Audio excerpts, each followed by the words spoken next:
এখন আর কেউ কারো ইমো হ্যাক করতে পারবে না। হ্যাকারের কাছে যদি আপনার মোবাইল থেকেও থাকে তাহলেও সে পারবে না আপনার অনুমতি ছাড়া। তো এই নতুন সিকিউরিটি আপডেটটি নিয়ে এসেছে ইমো। ভিডিওটি ভালো লাগলে লাইক, কমেন্ট, ফলো দেবেন আর অবশ্যই শেয়ার করতে ভুলবেন না, যাতে আপনার পরিচিত বন্ধু, ভাই, ব্রাদার যারা আছে তারা এই সেটিংটি তাদের ইমোয় করে রাখতে পারে, যাতে তাদের ইমোয় হাই সিকিউরিটি নিশ্চিত হয়। তো স্ক্রিনটাকে লক্ষ্য করুন, সহজে দেখাচ্ছি কিভাবে আপনিও আপনার ইমো এই সেটিংটি করতে পারেন।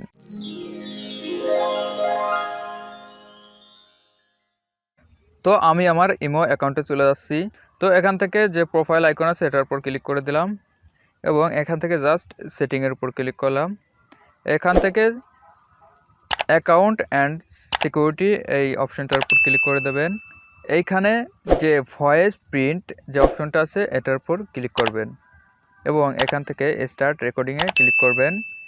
এখানে যে কিছু সংখ্যা দেখতে পাচ্ছেন এই সংখ্যাগুলোই আপনাদেরকে এখানে বলতে হবে। তো এই যে মাইক্রোফোন আইকনটা দেখতে পাচ্ছেন এটার উপর ট্যাপ করে ধরে এই সংখ্যাগুলো আপনি বলতে থাকবেন। তো আমি বলতেছি, ভয়েস দিয়ে আপনি আপনার ইমো অ্যাকাউন্টটা সিকিউরিটি দেবেন, ওই ভয়েস দিয়ে এগুলো রেকর্ড করতে হবে। তো আমি এটি চেপে ধরে যে সংখ্যাগুলো আছে এগুলো জাস্ট বলতেছি আমার ভয়েস দিয়ে।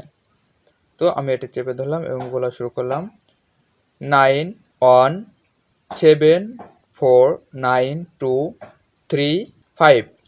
এবার আবার এখানে দিতে বলতেছে ভেরিফাই ভয়েস প্রিন্ট, এটার উপর ক্লিক করে দেব এবং এখানে আবার কিছু নাম্বার শো করতেছে, সেটাও আমরা আবারও বলবো।